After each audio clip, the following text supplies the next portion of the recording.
This whole proposal for an Uptown CFA plan needs to be scrapped along with all of the CFA plans, because the CFA plans are just one more layer of regulation that prevents us from building housing and redeveloping existing business infrastructure. In fact, it's kind of ludicrous that the city is conducting a code review process right now to single out obstacles to development in the code, and yet is proposing to create more of them with another CFA plan. Now, the answer to that may be that the council has asked for this plan. Well, then the commission's recommendation to the council should be to take the whole plan and drop it in Oak Creek.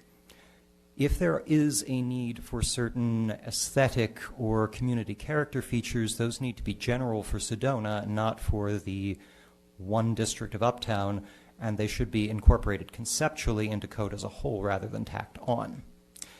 The CFA plans are also a bad idea because in addition to putting obstacles in the way of development, they also tend to get the city in trouble in other ways.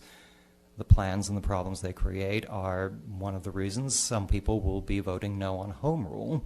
And then there's also the tendency of certain officials within the city to try to use the CFA plans as legal justifications for things that the city legally isn't allowed to do, which keeps getting it involved in appeals and lawsuits.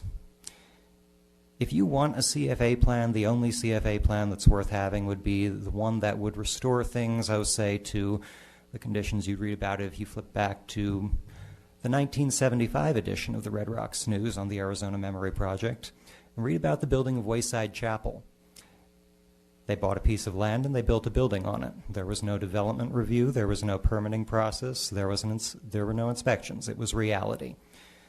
That's the only kind of CFA plan or any development plan we need in this town. Individual comments. 1, Uptown is already incredibly walkable. 2, there are far too many signs in Uptown and almost all of them need to come down. 3, I personally have never used and never will use the underpass. Final comment.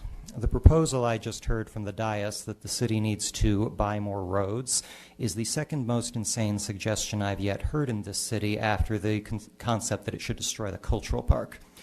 The voters already voted that down last decade, and I'm pretty sure they'll vote it down again by an even bigger margin, because in case you guys haven't noticed, people in this town really, really do not like all the efforts the city is making to control their movements.